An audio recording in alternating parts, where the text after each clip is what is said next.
give more, I'm just going to ask for more clarity in relation to the information, because as you know, and I've raised this with you during the consultation, there's a lot of details missing in the information that you've given.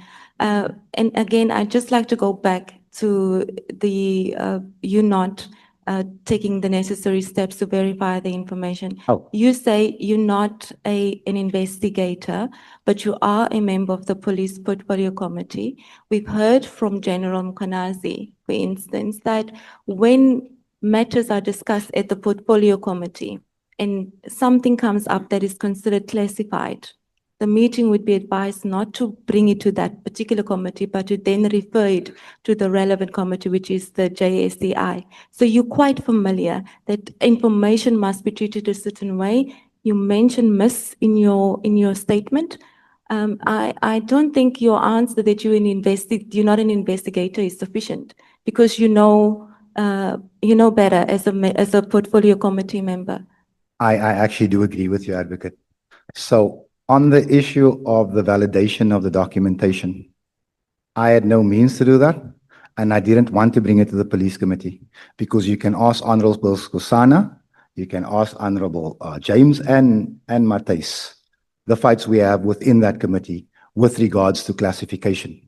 You can also ask Honorable Shongwe, I saw that look, because it is my understanding that classification of crime is a crime. And I'm backed up in that with the Vuma versus IPID case and the MIS document, because we've brought criminality to the police portfolio where the generals hide behind classification. Now, our founding document, the Constitution, it makes no provision for the classification of crime. And therefore, I was only going to do this one way, whatever the result. Could you then tell the members what you considered the crime to have been? Because what we have in front of us is a statement by you saying you were not sure whether the documents were fraudulent. So you were also questioning the authenticity thereof, but you seem to have been convinced that this is a crime.